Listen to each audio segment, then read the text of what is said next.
Hello friends, स्वागत है आपका हमारे यूट्यूब चैनल महिंद्रा क्लासेस में। जैसा कि हमने कल एक चैप्टर किया था हिस्ट्री का, तो किसी कारण वो आज कल नहीं हो पाया। बायोलॉजी क्लास 2 टाइम हमने क्लास बताई थी, लेकिन किसी कारण एडजस्टमेंट के कारण कोई वो क्लास नहीं हो पाई। इसीलिए आज हम बायो की क्लास करेंगे। हिस्ट्री का हो सकता है शाम तक डल जाए, लेकिन आज हम बायो की क्लास करेंगे साइंस में। तो साइंस स्ट्रीम में जो 3 फिजिक्स, केमिस्ट्री है और जो बायो है, उसमें हम बायो का पोर्शन लेंगे, क्योंकि बायो स्ट्रीम में ज़्यादा क्वेश्चन आते हैं आज के टाइम में। तो हम आज बायो की क्लास करेंगे। चलो स्टार्ट करते हैं।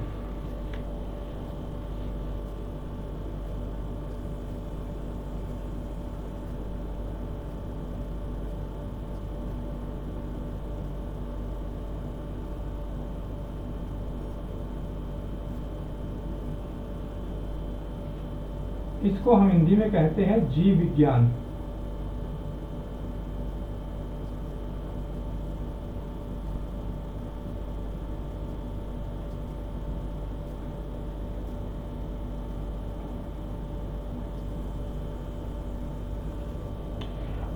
अच्छा, आज हम कल राइटिंग में थोड़ा प्रॉब्लम था, लेकिन आज हम बिल्कुल आप चाहो तो साथ के साथ इसको नोट्स भी बना सकते हो। चलो टॉपिक पे आते हैं। टॉपिक पे करते हैं हम। बायो शब्द का जो अर्थ है वो रियल में क्या है? जो बायो शब्द है वो आखिर किन शब्दों से मिलकर बना है, लेकिन अपने आप में बायो है क्या? ये तो पता है सब्जेक्ट है, लेकिन उसको हम थोड़ा सा डिटेल से पीछे पढ़ेंगे बायो के बारे में। तो बायो शब्द है ना, वो 2 शब्दों से मिलकर बना है। बायोस प्लस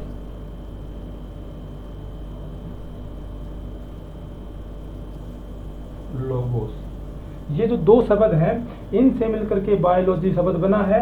और इसका जो अर्थ है वो क्या है? लिविंग्स।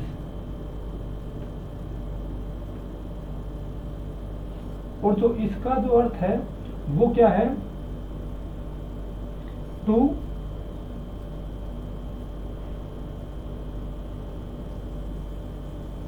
स्टडी। हिंदी में इसको कहेंगे जीवित वस्तु। जो जीवित वस्तु हैं वही तो लिविंग्स हैं।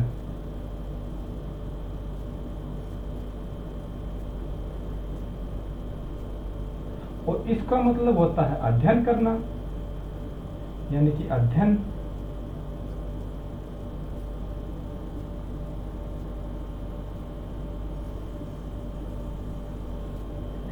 अब ये जो जीवित वस्तु हैं और इनके अध्ययन के बारे में कह रहा है। बायो शब्द से बना लिविंग्स जीवित वस्तु, और लोगोस का मतलब है टू स्टडी, अध्ययन करना, मानी उनका ही अध्ययन करना। इसीलिए शब्द का नाम पड़ा है बायोलॉजी, क्योंकि इसमें सभी जीवित वस्तुओं की जो स्टडी होती है, अध्ययन होता है। इसलिए हम कह सकते हैं स्टडी ऑफ ऑल लिविंग्स।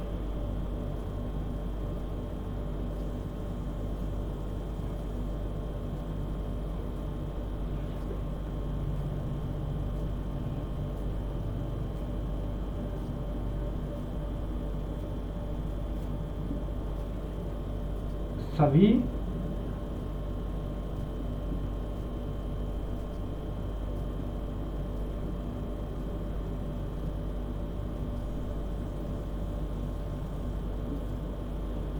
जीवधारियों का अध्ययन।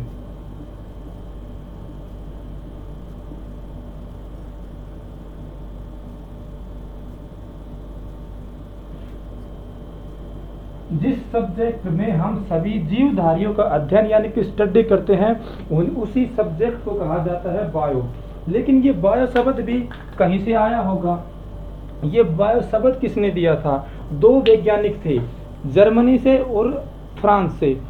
एक का नाम था लेमार्क और एक का नाम था ट्रेविरेनस। तो उन्होंने, ये क्वेश्चन डायरेक्ट आता है पेपरों में, डायरेक्ट एग्जाम में आता है कि गिवन वर्ड जो वर्ड दिया था, ये जो शब्द दिया था, वो दो साइंटिस्ट थे। एक का नाम था लेमार्क,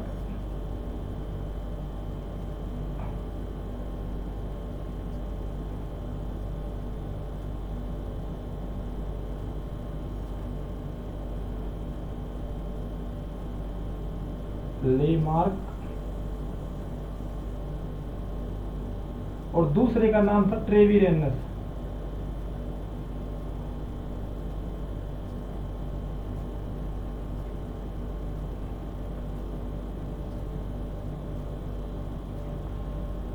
जो कि हिंदी में भी लिखता हूं मैं साथ साथ।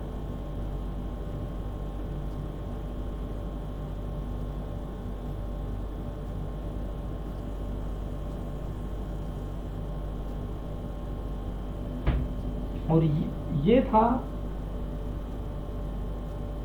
फ्रांस से।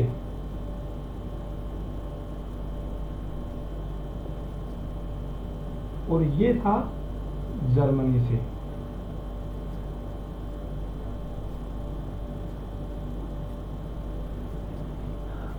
लेकिन जीव विज्ञान की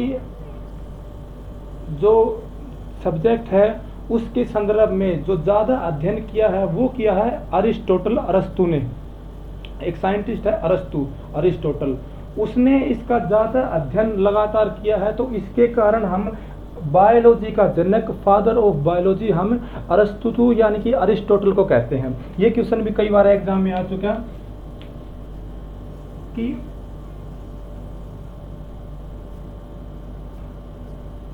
फादर ऑफ बायोलॉजी,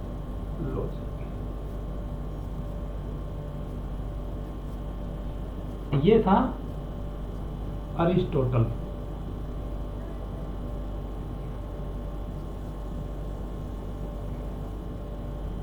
हिंदी में भी लिख लो, जीव विज्ञान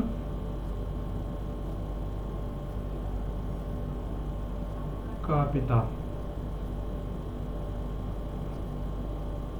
तो ये हो गया अपना अरस्तु, क्योंकि इसने विज्ञान के क्षेत्र में अरस्तु को बायोलॉजी का यानी कि जीव विज्ञान का पिता क्यों कहा जाता है? क्योंकि इसने विज्ञान के क्षेत्र में बायोलॉजी पर यानी कि जीव विज्ञान पर अधिक विस्तृत ध्यान दिया, यानी कि ज्यादा अध्ययन किया, इसलिए इनको जीव विज्ञान का पिता कहा गया है। उसके बाद में ये तो होगा, यहाँ तक इस समझ में ये आ गया कि बायोलॉजी सब्जेक्ट आखिर में है क्या, क्यों पढ़ते हैं बायोलॉजी। तो हम जितने भी जीवधारियों को, जीवधारी हैं, लिविंग्स हैं, जीवित हैं, मृत भी हो, लेकिन वो जीव कभी तो हुए होंगे, उसके बारे में हमें सारी की सारी जानकारी कौन देता है? ये बायोलॉजी सब्जेक्ट देता है। और ये नाम दिया था लेमार्क, एक फ्रांस का साइंटिस्ट था, उसने दिया था। और ट्रेविरेनस एक जर्मनी का साइंटिस्ट था, ये कि वैज्ञानिक था, उसने नाम दिया था। और इसको जो फादर है, जो इसका पिता है बायोलॉजी का या जीव विज्ञान का, वो है अरस्तु, क्योंकि उसने विज्ञान के क्षेत्र में बायोलॉजी पर, जीव विज्ञान पर सबसे अधिक अध्ययन किया था।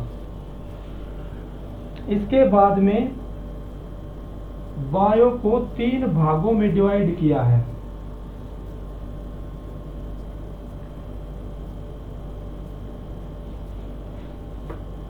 जूलॉजी,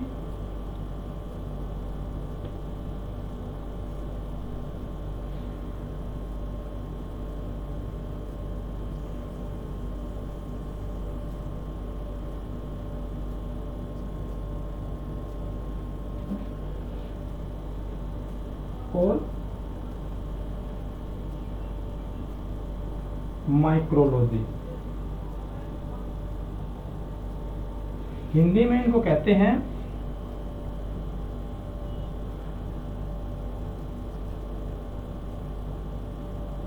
जंतु विज्ञान,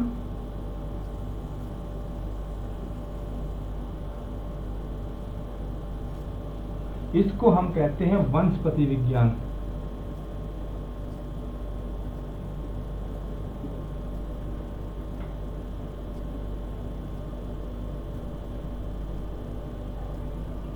इसको हम कहते हैं सूक्ष्म विज्ञान।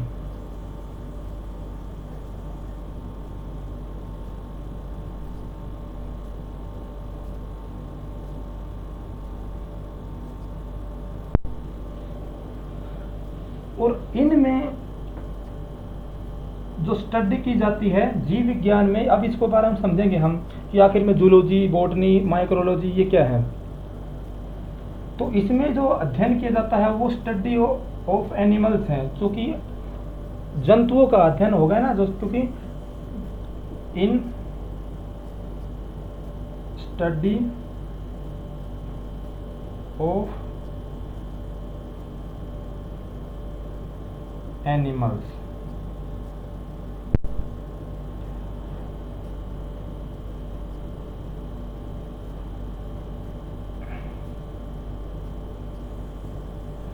जंतुओं का अध्ययन।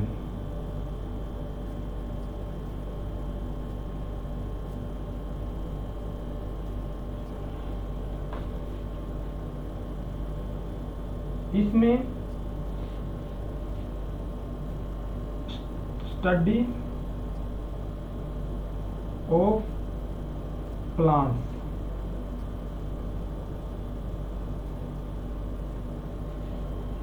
अच्छा जो ये जो जूलॉजी है, बॉटनी है, इनके जो पिता हैं कभी कभी वो भी क्वेश्चंस में आ जाते हैं कि उन्होंने क्या इनके बारे में क्या बताया, और क्या इतनी डिटेल में आकर नहीं पूछेगा, लेकिन कभी कभी एग्जाम में साइंटिस्ट का नाम, वैज्ञानिक का नाम पूछ लेता है। तो जो इनका जो साइंटिस्ट है वो तो अरिस्टोटल ही आएगा।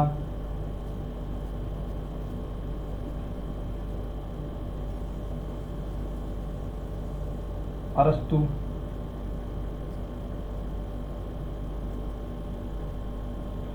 और जो इनका है जो साइंटिस्ट है वो है थियोफ्रास्टस।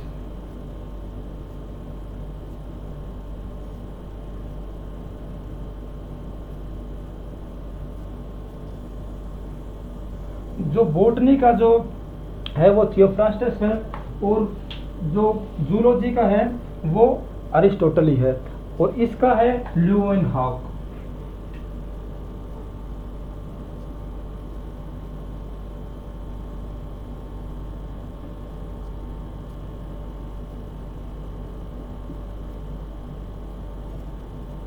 अच्छा, इनमें किसकी स्टडी की जाती है सूक्ष्म विज्ञान में? जो छोटे छोटे जो जीव होते हैं, सेल्स, वायरस, बैक्टीरिया, इनकी स्टडी इनमें होती है माइक्रोबायोलॉजी में।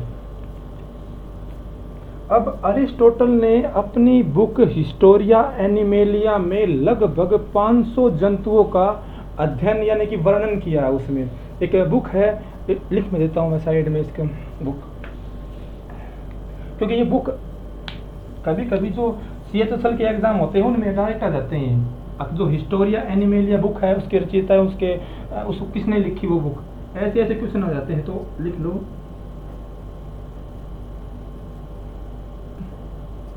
हिस्टोरिका एनिमेलम।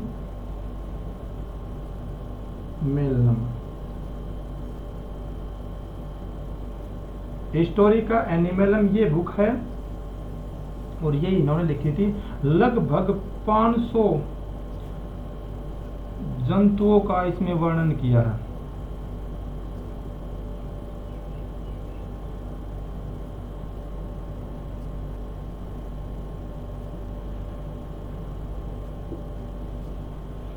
और इन्होंने भी एक बुक लिखी थी, इसके ऊपर लिख लो हिस्टोरिका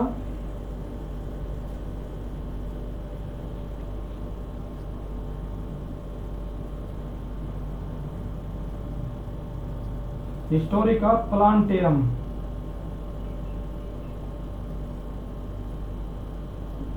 ये इनकी बुक थी। इसमें भी इन्होंने लगभग 500 वनस्पतियों यानी कि पौधों का वर्णन किया है।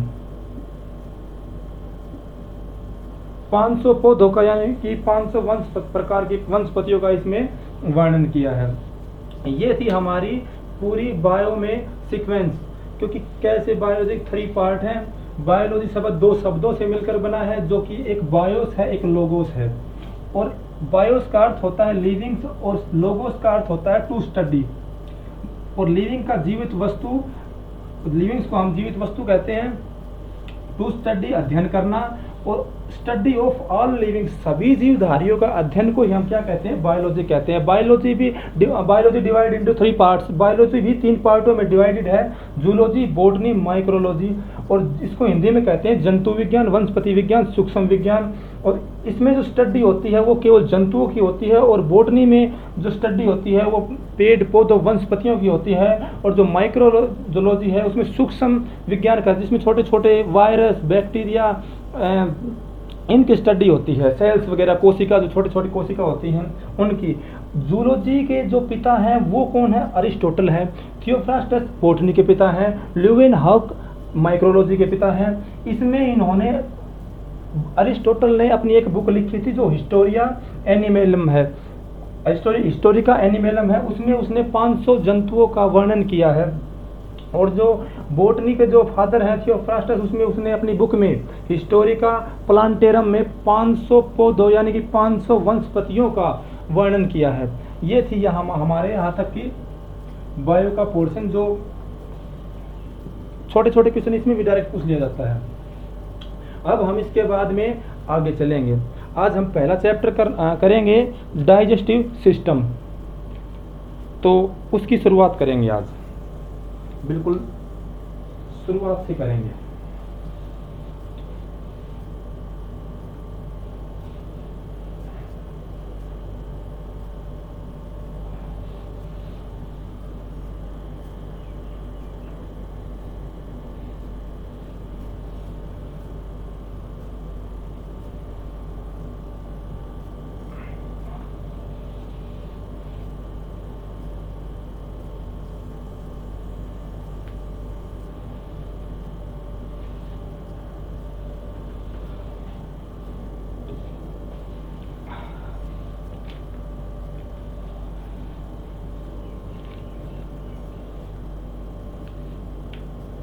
अब हम यहाँ पे हेडिंग डाल लेंगे डाइजेस्टिव सिस्टम।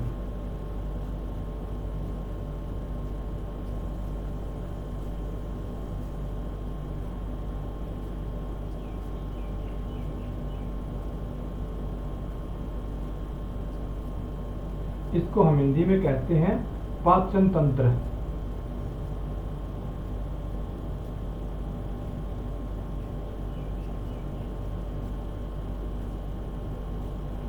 पाचन तंत्र, इसके बारे में थोड़ी हम पहले जानकारी लेंगे कि पाचन तंत्र होता क्या है आखिर में। तो उसके बारे में हम देखेंगे। जैसे हम खाते हैं कुछ भी चीज़, खा लिया, और उसका अच्छी तरह पाचन, वो कई हिस्सों से होकर कई प्रोसेस होती हैं उसमें पाचन तंत्र में। जब हम किसी चीज़ को डाइजेस्ट करते हैं, अंदर ले जाते हैं, फिर उसको, तो उसमें कई प्रोसेस होती हैं। लेकिन उससे पहले एक छोटी सी जानकारी है। अगर मान के चलो ये कोई ब्रेड का टुकड़ा है,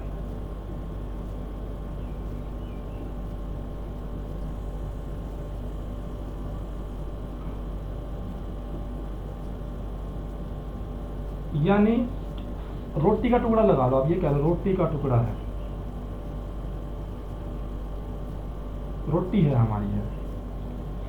तो ये जब हमारे खाने से पहले, ये मुंह के अंदर जाने से पहले, एंट्री जो हमारे माउथ में एंट्री करने से पहले ये कैसी है, ये देखो पहले।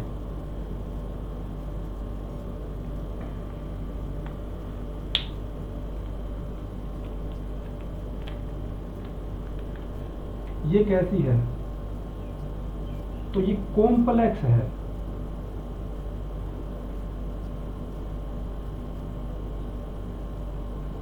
यानी कि ये जटिल है।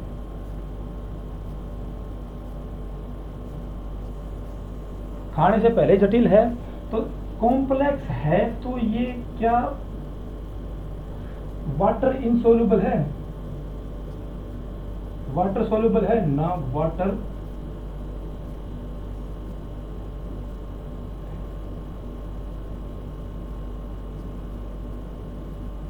इनसोल्युबल, यानी कि जल में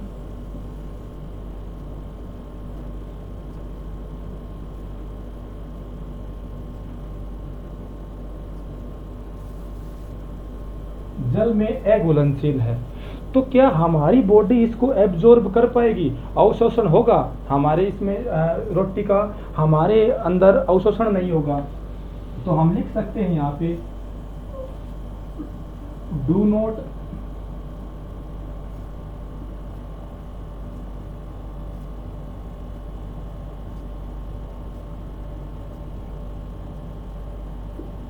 अवशोषण नहीं होगा।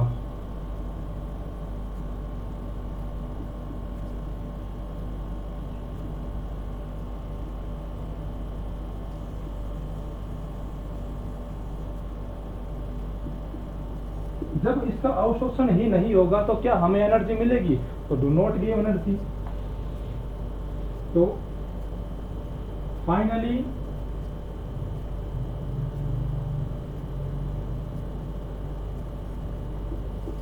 हमें एनर्जी नहीं मिलेगी। फाइनली हमें एनर्जी नहीं मिलेगी। तो हमने क्या किया, उसको छोटे छोटे टुकड़ों में ब्रेक डाउन कर लिया। उसका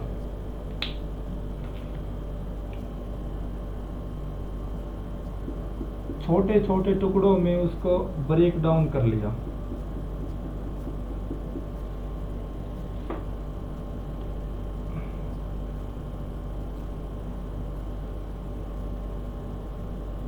तोड़ दिया उसको।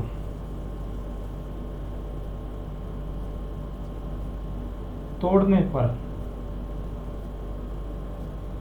अब उसको तोड़ दिया तो क्या हो गया, ये जो वाटर इनसोल्यूबल था ये वाटर सोल्यूबल होगा, जल में घुलनशील हो गया। अब ये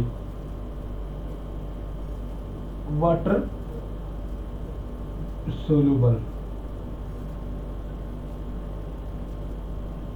जल में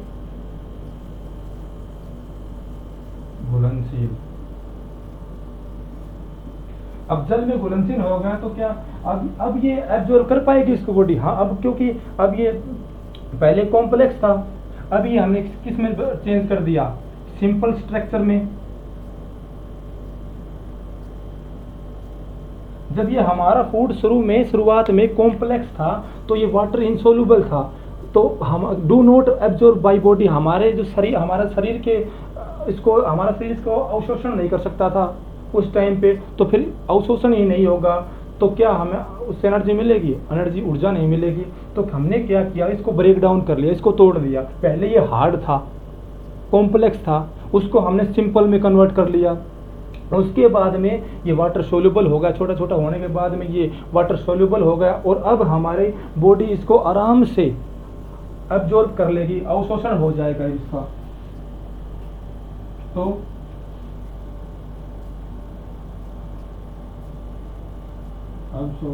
absorbed by body।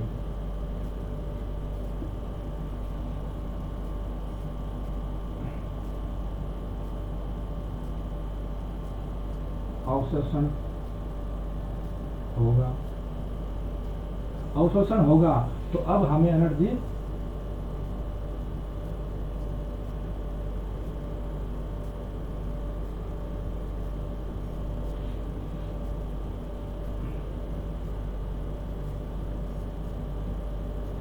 ऊर्जा मिल जाएगी इससे। अब तो फाइनली हमें क्या पता चला कि जब हमने शुरू में कोई फूड लिया तो वो कॉम्प्लेक्स था और वो पानी में अघुलनशील था और उसका अवशोषण भी नहीं हो सकता था। तो अवशोषण ही नहीं होगा किसी चीज़ का तो क्या हमारी शरीर में उसको एनर्जी मिलेगी? नहीं मिलेगी। लेकिन ब्रेक डाउन करने पर वो सिंपल में कन्वर्ट हो गया और वाटर सोल्यूबल हो गया। उसके बाद हमारी बॉडी उसको अब्जॉर्ब करेगी और फिर हमें एनर्जी मिलेगी। यही डाइजेस्टिव सिस्टम है, इसका काम है।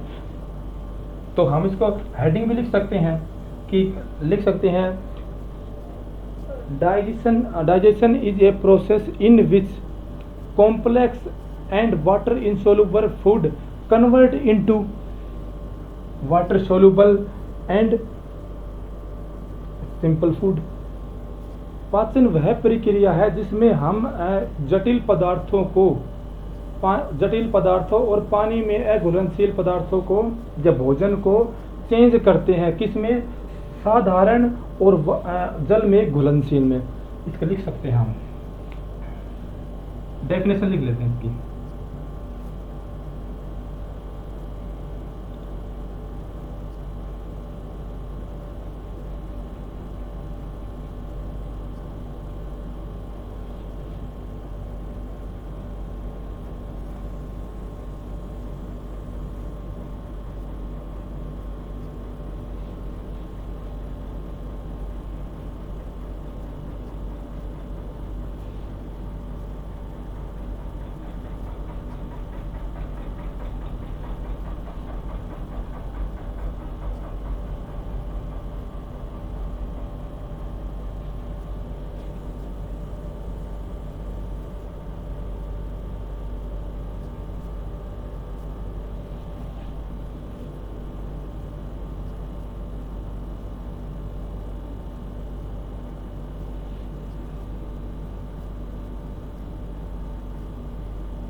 पाचन वह प्रक्रिया है जिसमें जटिल पदार्थ और जल में अघुलनशील भोजन को बदलता है, किसमें चेंज करता है, किसमें कन्वर्ट करता है, किसमें सिंपल साधारण और वाटर सोल्यूबल फूड में बनाता है। तो ये था हमारा एक छोटा सा डाइजेशन का ओवरव्यू। अब हम चलते हैं मेन डाइजेस्टिव सिस्टम पे।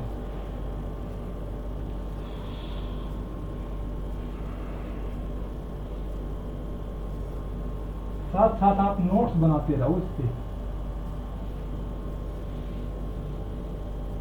शुरुआत से हम छोटी छोटी चीजें को भी साथ ही सीखते चलेंगे। ऐसा नहीं है कि करवा दिया ऐसे वैसे कैसे, बिल्कुल हम बेसिक से चलेंगे, हाई लेवल तक चलेंगे, ये मेरी गारंटी है।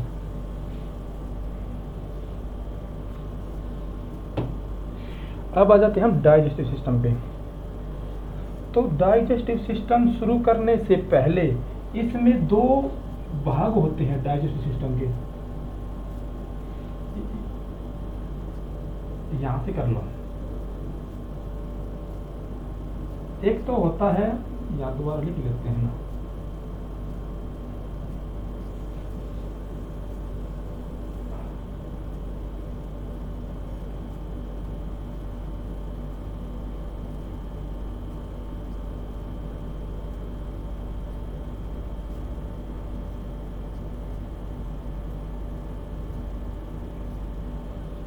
पाचन तंत्र। इसको दो भागों में डिवाइड किया हुआ है।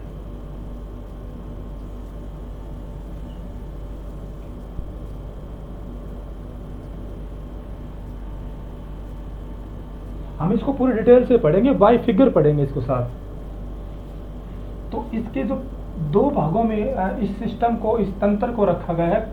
तो पहला जो है वो है एलिमेंट्री कैनाल।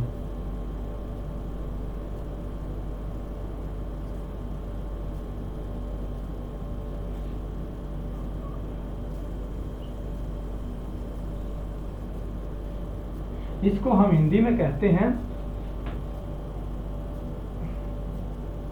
आहार नाल।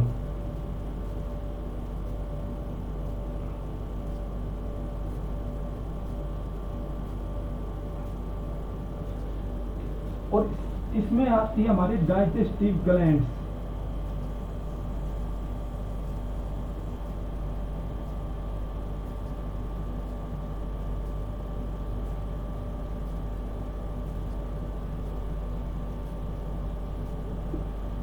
इसको हम कहते हैं पाचन ग्रंथियां।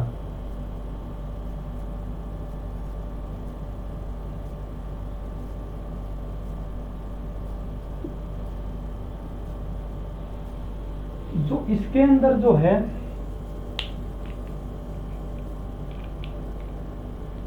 वो आएगा हमारा, एक तो जो हमारी जो बक्कल कैविटी है ना,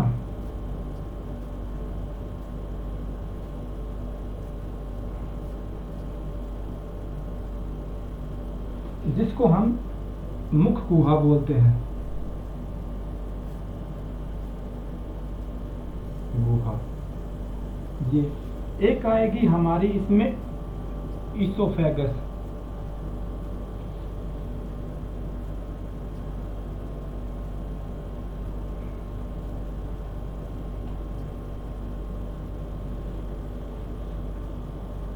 इसको हम कहते हैं ग्रास नली।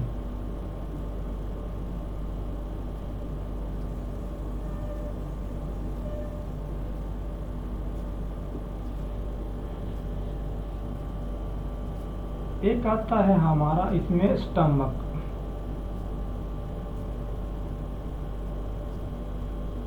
जिसको हम कहते हैं आमाशय।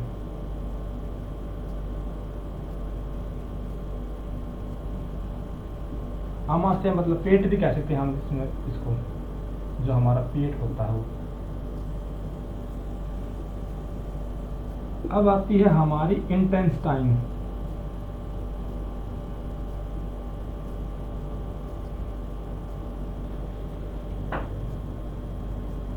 इसको हम कहते हैं आंत। और ये दो होती हैं, लार्ज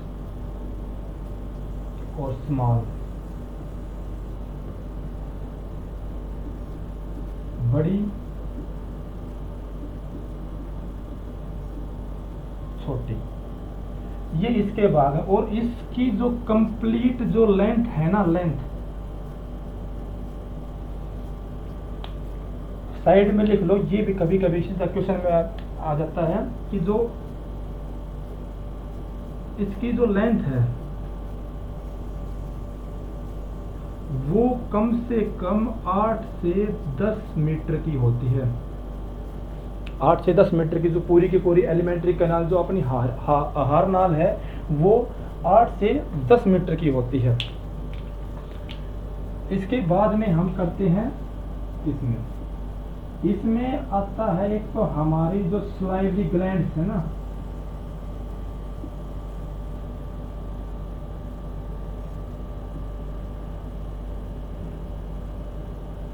स्लाइवरी ग्लैंड्स में लार ग्रंथियां।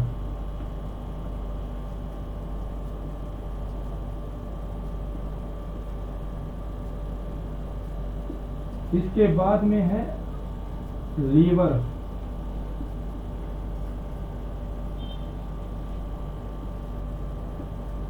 यकृत। इसके बाद में है पैनक्रियास, अग्नाशय।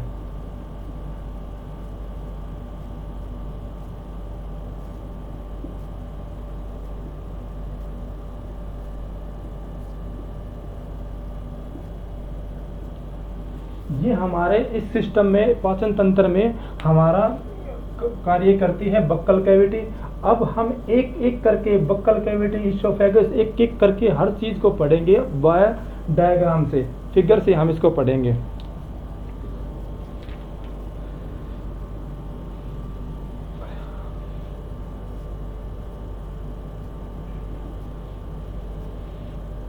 ये आया हुआ क्वेश्चन है, एक बार CHSL में मैंने देखा था कि इसकी जो लेंथ होती है एलिमेंट्री कैनाल की वो 8 से 10 मीटर की होती है।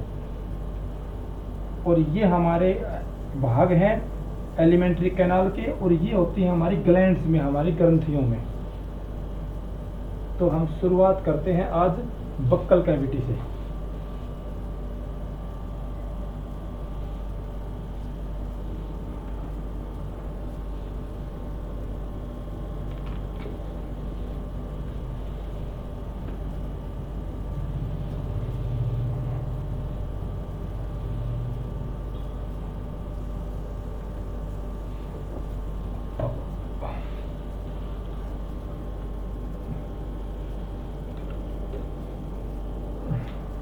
चलो पहले हम एक बार फिगर बना लेते हैं।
इसको हम कहते हैं बक्कल कैविटी। चलो हम एक ट्राई कर देते हैं इसको साफ तरह।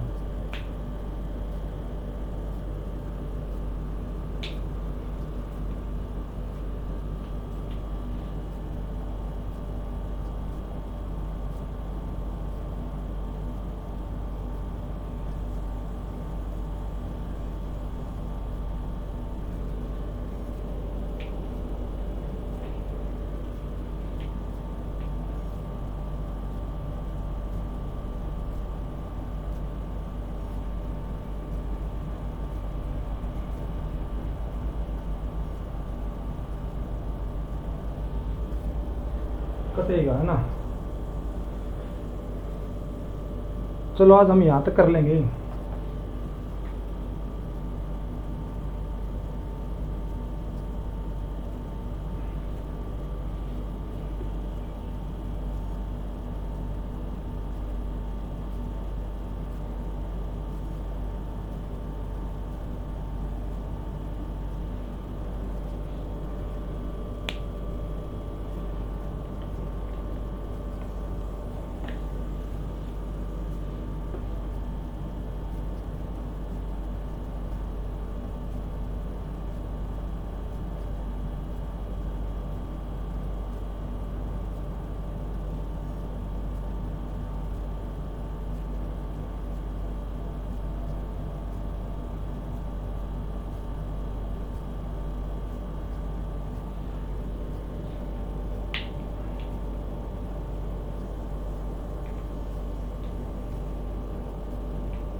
आज हमने पढ़ना है बक्कल कैविटी के बारे में।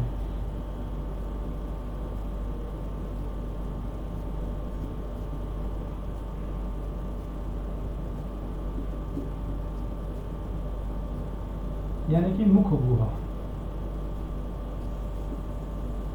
भाई आगे बोर्ड यहाँ तक ही दिखेगा लेकिन बना देता है, लेकिन यहाँ पे आगे मैंने टिक लगा रखा है नहीं, क्योंकि कैमरे के अंदर ये बोर्ड इतना ही आएगा। आज मैं बक्कल कैविटी करवा के कल एक बार पूरा फिगर एडजस्टमेंट कर दूंगा इसका, इसके लिए सॉरी।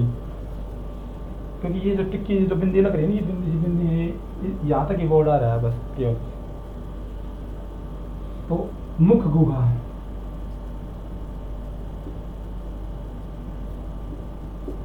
इसके बारे में करते हैं, हम पढ़ते हैं।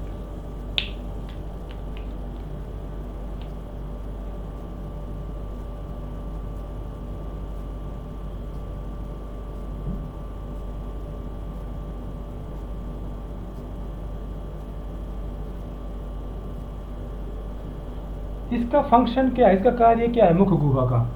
तो हम कह सकते हैं इसका फंक्शन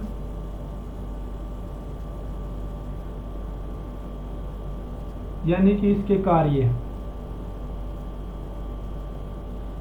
एक तो ये क्या करती है कि हमारे जो अंदर जो माउथ में यानी कि बक्कल कैविटी में, मुख गुहा में जो फूड गया, उस फूड को क्या करती है, ग्राइंड करती है।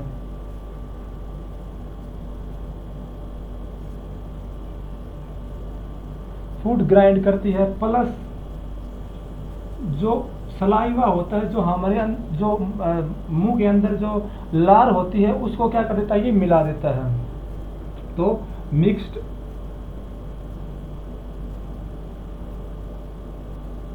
सलाइवा, हिंदी में कर लो भोजन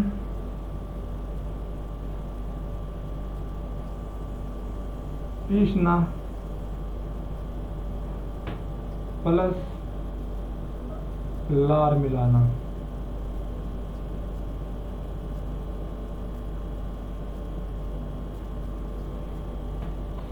उसके बाद में लार मिलाने के बाद में एक इसमें जो मेन जो पॉइंट्स हैं जो एग्जाम में आते हैं, वो नोट करवा रहा हूँ आपको। एक तो डाइजेशन,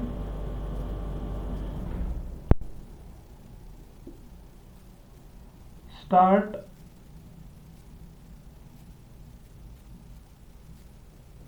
फ्रॉम हेयर, भोजन का जो पचना यहीं से शुरू होता है।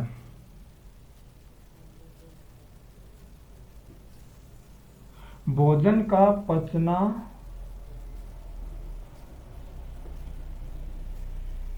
यहाँ से शुरू होता है।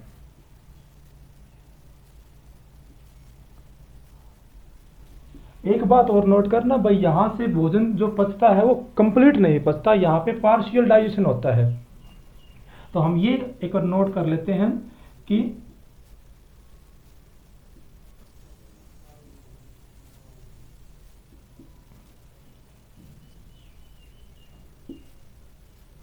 यहाँ पे कंप्लीट यानी कि पूरा नहीं होता, यहाँ पे आंशिक पाचन होता है।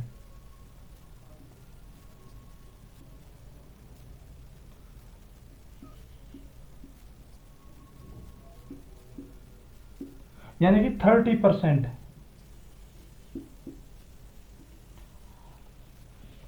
पार्शियल डाइजेशन होता है, 30% यहाँ पे पाचन होता है।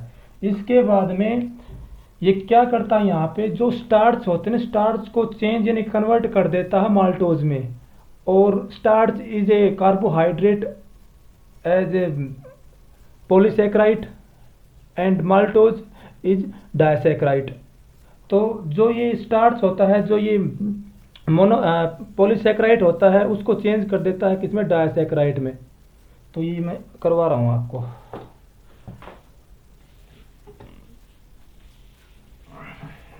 फिगर नहीं बना इसलिए सॉरी, कल मैं अपनी एडजस्टमेंट ठीक तरीके से कर लूँगा। ओहो, डाइजेशन मिट गया क्या।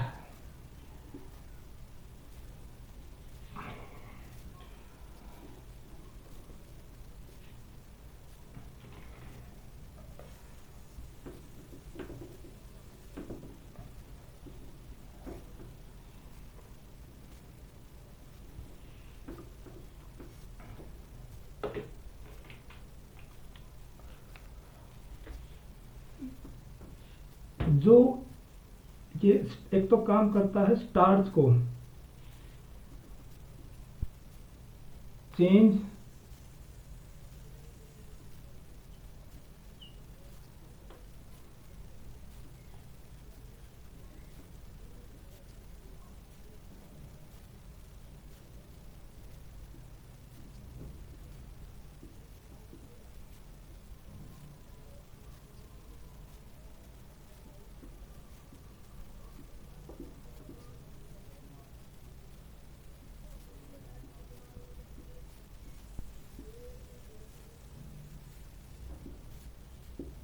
अब ये स्टार्च क्या है,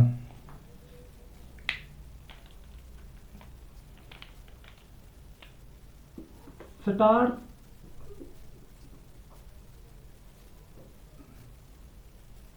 स्टार्च एक पॉलीसेक्राइड है।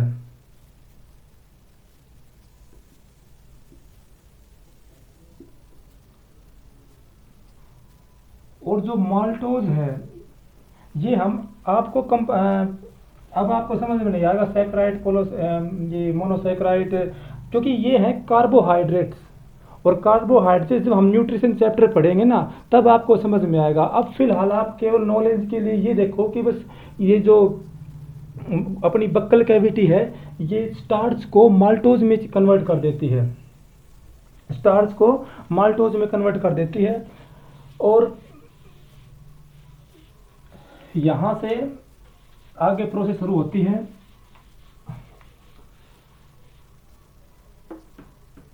पॉलीसेक्राइड से डायसेक्राइड।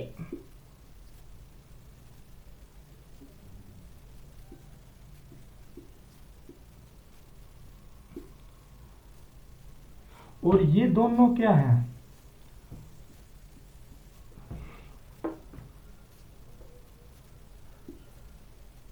कार्बोहाइड्रेट्स। ये कार्बोहाइड्रेट है, हिंदी में भी लिख लो।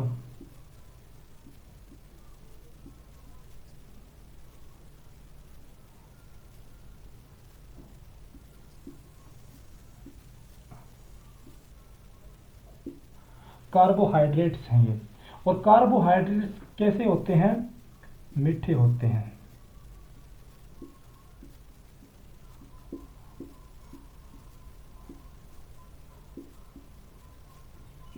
और इसको हम क्या कहते हैं, शर्करा भी कहते हैं। क्या होती है, शर्करा होती है हिंदी में जो शर्करा कहते हैं, लेकिन इसका जो नेम है वो कार्बोहाइड्रेट से कई बार हर जगह पे कार्बोहाइड्रेट से होता है, वैसे इसको हिंदी में क्या कहते हैं, शर्करा कहते हैं। और ये शर्करा कैसे होते हैं, ये मीठे होते हैं। और जो स्टार्च है ये मक्का का गुड सोर्स है, गुड सोर्स,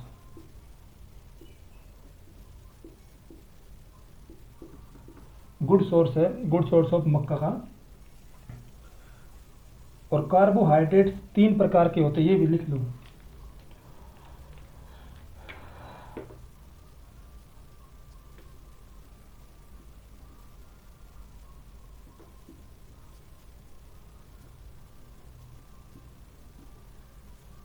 मोनोसैकराइड, मोनोसैकराइड,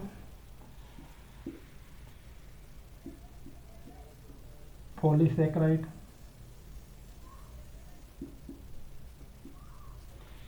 और डायसैकराइड।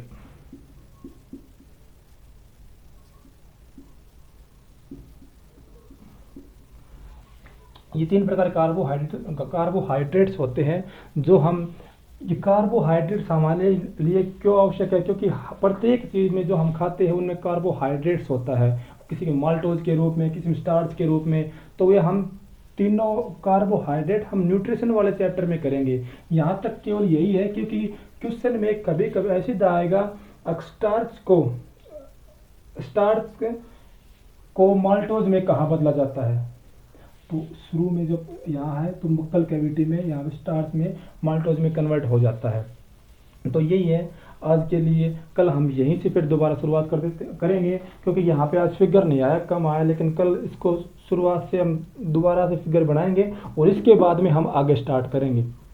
और इसके साथ हम आपके क्वेश्चंस भी लगवाएंगे। जब एक चैप्टर एक कंप्लीट हो जाएगा उसके बाद में आपका टेस्ट भी सीरीज भी यहाँ पे लगवाई जाएगी। तो यहाँ तक आया तो चैनल को प्लीज़ सब्सक्राइब करना, ज़्यादा से ज़्यादा शेयर करना और लाइक करना, कमेंट करना। थैंक यू, धन्यवाद।